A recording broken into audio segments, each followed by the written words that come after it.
Hi, I'm Megan, and let's talk books. So, the plan for today is to go through a couple of my favorite books and read one-star reviews of them on Goodreads.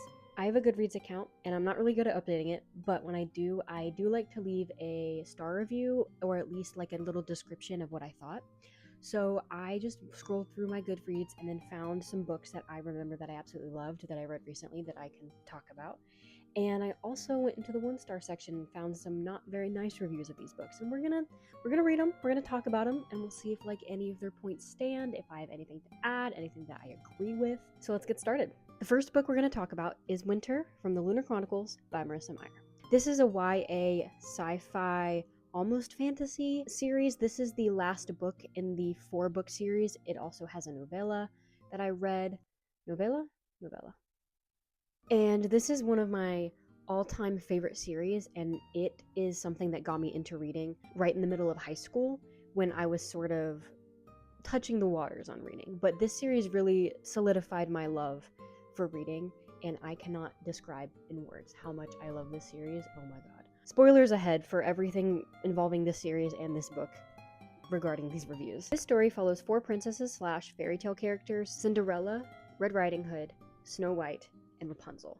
These characters are all described in these stories with these love interests, with this sci-fi twist of moon people and cyborgs and space fights. It's really, really cool, and I definitely recommend it. It's my favorite YA series ever to exist. It is so beautiful, and there's nothing wrong with it. Except some people did think there was something wrong with it. So I'm specifically going to read one-star reviews with this book in mind because this is the last book in the series, and I think I was pretty happy with the ending. I loved the second and the third book. Like every time I read it, it got even better and better, which is all that you can ask for out of a series. So this was my favorite in all of the series, which is really great because it was the last one. So we're going to read some reviews and see why some people didn't like it and gave it 1 star. Alright, this review reads, "Well, I'm glad that's finally over. This book was an effort and patience. Overlong, poor, amateurish writing, idiotic characters, comical antagonists slash stereotypical villains. Seriously, every single one of them had no depth whatsoever. They just plateaued at evil. Throwaway characters introduced early on or halfway through to serve no other purpose than to die and rack up sympathy, fodder for empty violence. Not 1, not 2, not 3, but 4 sappy romances to contend with. Time to move on with my life." A pretty scathing review. Let's start. I guess we can just go down the bullet points of list that this person decided to talk about.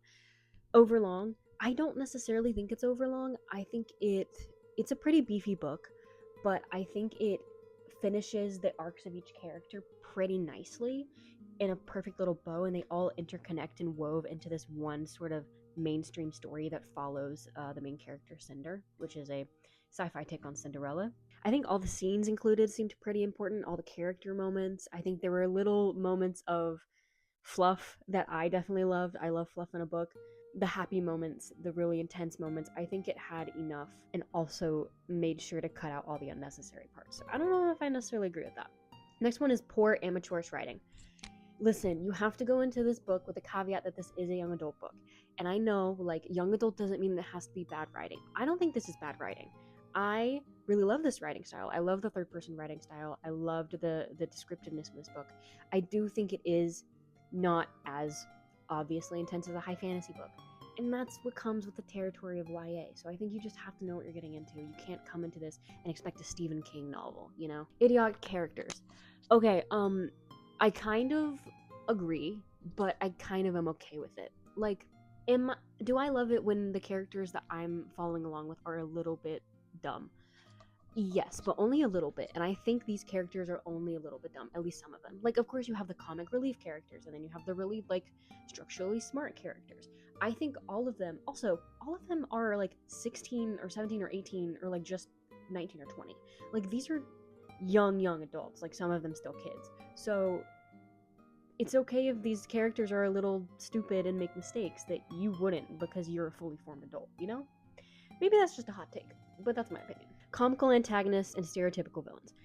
You're coming into this reading a fairy tale / princess novel where the stereotypical villain is the evil queen. I mean, it's pretty descriptive of what the book is about and who the villain is, and it's like one of those tropes that's been used time and time again, but the reason it keeps getting used is because it's good. I like it. A lot of people like it. This book has really good reviews. I think they had depth, which is another thing that this reviewer critiqued, because also I read the villain novella. There is a novella specifically for the villain, for Queen Levana. She is like the queen of the moon. She's the villain trying to capture Cinder and all of her friends. She has depth, she has reason what she's doing, but maybe you just didn't read the novella because you didn't want to hear the whole story. Huh? Throwaway characters introduced early on or halfway through to serve no other purpose than to die and rack up sympathy, and so on and so forth. Listen, there are main characters, and there are probably around 5 or 6 of them, and all of them get equal, like, book time, screen time, or whatever. The few characters that we do get introduced to, whether on the villain side, but mostly on, like, the good side, is to back up character development. Like, I think it's in this book that we meet Wolf's parents, who he is a secret bioengineered spy. He's like the big bad wolf to Red Riding Hood, but they end up together at the end. He's like this bioengineered wolf man against his will to serve Queen Levana, even though he'd never wanted to do it. But we finally meet his parents, and he sees them for the first time in a few years, and I think they end up passing because of that.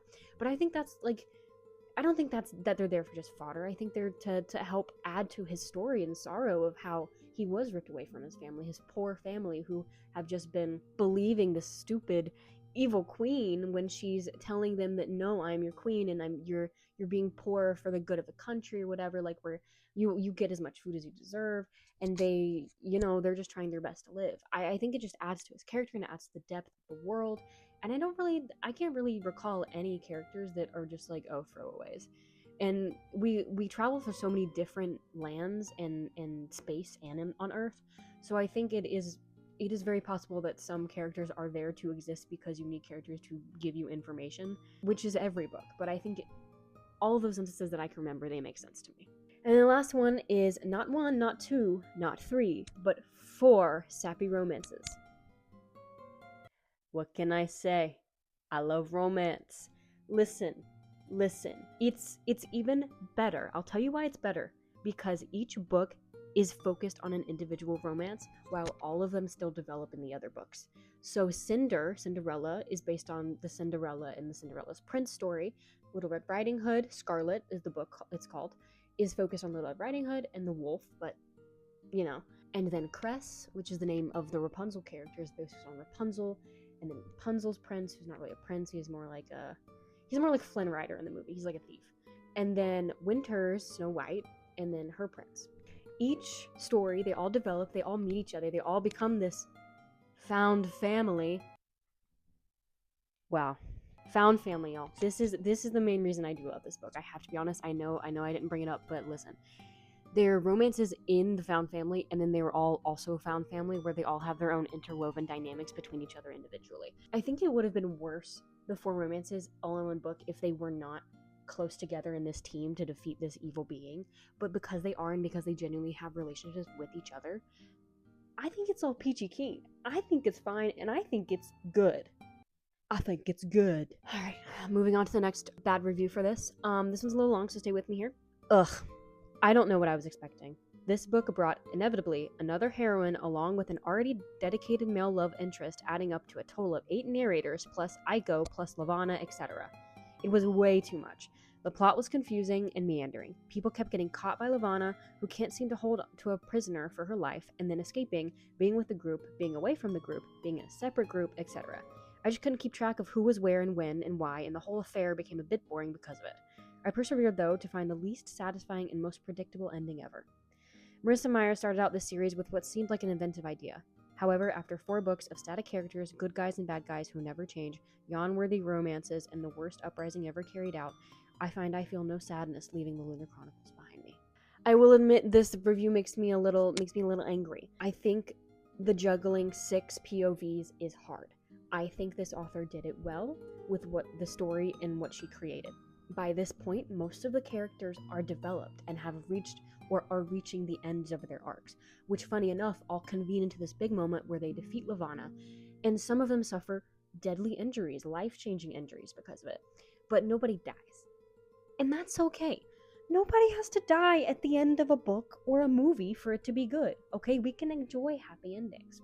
I can see where the different POVs, like the 6 POVs for people, is a little jarring, and the speed at which we got to the point when we did was a little jarring. I found myself keeping up with it fine. I guess other people did not, and that's okay. We can have different opinions, although I will say mine very proudly and loudly. We can have different opinions. I don't think the ending was not satisfying. I think it was very satisfying to me. I remember feeling when I read it this bolt of euphoria as they finally defeat this evil queen, and Cinder finally gets what she deserves because she's the lost queen, she's the lost daughter. And the people who made sacrifices and developed their character along the way, like Thorn, who is Cress's love interest, Rapunzel's prince, his character changed so much. He was so selfish, he was into thievery full head on, like he was committing a life of crime, he didn't care about anyone else. And then he meets Cinder, and then he meets Cress, and then we get to this moment where Lavanna is controlling all of them, and he's hurting his friends, and he's absolutely horrified by it. And I think this was such a powerful moment for me. I hated reading it. It was so hard because Thorn is one of my favorite characters in this series. And seeing how he developed from the beginning to the end, and like Lavanna using that against him it was disgusting, but it was so good in the context of the books and like making you feel the true pain of what these characters have to go through to save the world. And I agree that this is an inventive idea. Thank you. This is an inventive idea. I think it's really cool. That's why I picked it up in the first place, because I didn't see anything else that was like it. I haven't really read a lot of Marissa Meyer's other stuff, but I think I've kind of aged out of it. But I read the Renegade series right here, and I really liked it. It wasn't as developed as I liked it to be, like the Lunar Chronicles seemed, but I enjoyed it. Other than that, I will continue to bring this series with me. And when I worked at a bookstore a couple years ago, every person that walked in, they'd be like, new to reading, whatever, I'd be like, please, you have to read the Lunar Chronicles series. It is so good. So I don't care how old you are, what your genre of reading is. I think if you read this book, you are going to have such a good time, and you are going to love it. Well, okay, don't read Winter. You have to start with Cinder. So you just go with Cinder, and then you go to Scarlet, and then you go to Cress, and then you go to Winter, and then you can read the novella if you want, and then you can read the graphic novels if you want. But that's Lunar Chronicles. All right, the next book that we're going to be talking about is Tuesdays with Morrie by Mitch Albom. I don't have it with me currently because my friends have been borrowing it for a few months, and I think she did finish reading it. I just don't remember ever getting it back. So, Allie, if you hear me, I would like my book back, please, whenever at your earliest convenience. Thank you. But anyway, this book is an autobiography of sorts of this man interviewing one of his college professors at the end of his college professor's life after spending a lot of years apart and finally reconvening near the end of his life. And it's the story of this man and this older gentleman talking about life, death, and love, and it truly was one of the most heart-wrenching books I've read in a while. I really loved this book. I think it was very introspective. I think as a young adult, I don't know a lot, and I don't have a lot of life experience. So I think hearing from the perspective of someone who has lived a lot of life and the true words of someone who has lived a life, such a full life, and now is getting near the end of it, it made me think differently about a lot of things. But some people did not like this book. So let's hear what they have to say. This review says, "This book wouldn't have been so bad if the reader wasn't bludgeoned with the lessons of life.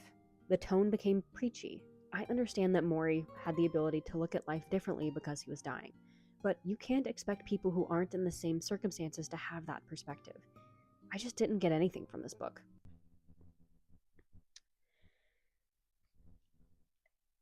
I think this review is stupid, and I say that lovingly and nicely. I think this review is the epitome of a person who cannot put themselves in someone else's shoes. Feels like they have nothing else to learn in life. I think you can gain any perspective by just listening to someone else, by hearing what they have to say and taking a moment and putting yourself in their shoes. It's so easy. It's so easy just to listen and be there for someone and understand, especially with someone with Maury, who was at the end of his life and has all of these thoughts about the world and is such an educated person and an introspective person that you feel like you can't learn anything even though you aren't at that point.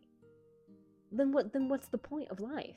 I don't really think the tone ever became preachy. I think it was just a sharing of experience, and I really appreciated all the advice. I wouldn't even call it advice. It was just him telling the experience of his life and stuff he wished he did different, stuff he did that he did like. He wished he enjoyed more things. He wished he didn't enjoy things. It was just such a rich exploration of someone else's life, and it's one of those things for a moment where you realize everyone on this earth is living their own life. And I think the world today is not very good about thinking like that and sort of dismiss those thoughts entirely because everyone is so desensitized to everything. And I think that's a shame. I think that's really sad. And I think humans should not have access to as much information as we have now. Like, it's good because now we know what's going on with the world, but now we're getting too much of it. And now we don't care as much. And saying you just didn't get anything from the book, nothing, truly nothing. I just don't understand how you can read this book and not get anything. You have to be perfect, and that doesn't exist. So what are you doing? Anyway, this review makes me mad. I think it's good to enter any situation, any book, any movie, any whatever you're experiencing with an open mind, and always coming at it with a perspective that you were there to learn. You are never going to know anything. You are never going to experience everything. But what you can do is talk to different people who have different experiences and have different education than you, to then build the road closer to that perfect experience. I don't know, man. Go on a hike. Touch some grass. Alright, the next review for this book reads, "A genuinely abysmal work in which a college student condescends to an old man because he is old and the writer isn't. One of the reviewers said it is filled with the wisdom we should all know. And that is true. In fact, I suspect everyone reading already knows what Album is learning. So that is exhilarating to certain kinds of readers. Not to me. I think this reader has a stick up his ass in the most nice way possible. I think the point is that Album is this snotty little college student, and he writes about it in the book where he felt so guilty about not reaching out after college, even though this was one of his closest professors, and then ultimately reaching out at the end of his life. I think it's a sort of shame that people deal with all the time, a sort of guilt. Humans deal with shame and guilt, and Album writes about it so deeply in this, along with Maury's experiences in life and feeling that shame from not being there with him during these times, not experiencing life with him. And I think anyone can learn from that. It doesn't matter how old you are, it doesn't matter what you've experienced. You can always learn from another person. Am I beating the horse enough? Are you getting it? Are you understanding? Yeah, I love this book. I would recommend it to anyone. It's really great. I did cry very hard after reading it. I haven't read any of his other works, but I really want to. This is one that I heard the most about, and there's a reason for that. Okay, the final book we're going to be talking about is A Court of Mist and Fury by Sarah J. Maas. Now, this is the second book in the A Court of Thorns and Roses series. It is a adult fantasy series. It's not YA, it's adult. It's adult fantasy series about this girl in a mortal realm entering the Fey realm and sort of experiencing romance, trials and tribulations, death-defying experiences in this world. This was the first book that sort of introduced me to this adult fantasy realm and solidified my love of this romantasy genre. So it is a really, really, really loved book of mine. But the series is also very controversial because it is very tropey. It is very knight in shining armor. And I'm okay with that. It's not pretending to be something it's not.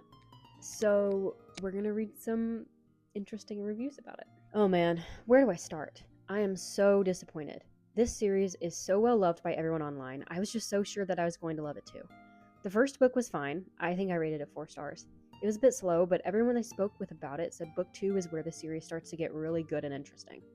Well, that wasn't the case for me, unfortunately. This book was so hard for me to even finish. It dragged on for far too long, in my opinion. I found myself having the hardest time concentrating on it, and I just did not care about any of the characters at all. Tamlin is a crybaby, Feyre is a crybaby, Rhysand is a crybaby. Ugh. Everything about this book just didn't do it for me, which makes me so sad as my expectations were so high. Oh well, I will not be continuing the series. Saying that the first book is better than this one is kind of crazy, because, spoiler alert, the first book is sort of a gotcha moment where you think you know who Feyre's going to end up with, and then that guy turns out to be the worst person ever, and then this other guy shows up, and it's like, whoa, actually the bad guy is the good guy. And yes, I did have to turn my brain off for this, and I really, really did enjoy that, I have to be honest with you. This is such a guilty pleasure, tropey, self-insert book, and you just have to go in with that perspective. Like, you just have to put your mind in that mode and just go and fly and have fun. This, I think I read this book in a day or two. It is, like, probably, I think, more than 800 pages. It is insane how fast I read this book because it is so addictive and it's so good and it's so much better than the first one. And this isn't just a romantasy. There is political intrigue, there is war, there is fighting sides, and there is romance. But it's not just about the romantasy. And I do agree that Tamlin is a crybaby, and I do also agree that Rhysand and Feyre are also kind of crybabies. But I think they also have really strong moments, especially Feyre and Rhysand. And within the structure that this world exists, they have moments where they break it, or they create a new structure. And I think it's really interesting and compelling, and the writing style is great, and the characters are really, really deep and rich, and you just want to love all of them, except for Tamlin. But that's the point. I think it's a shame that no one will want to continue the series. I mean, I understand romantasy is not everyone's thing, but if you pick up a romantasy book and you know you don't like a romantasy, what do you expect? Hi, editing Megan here to pop in and say that the last few minutes of my footage actually did not record the audio. So, I'm just gonna end it here. I will say that I loved doing this video. Thank you for watching. Tell me what you think about these books in the comments, and follow me on Goodreads. I post on there sometimes, and I'm trying to post more, and I love having friends and seeing what they're up to and seeing what they're reading, so I know what I should read next. Thank you for watching. I'll see you in the next one. Bye.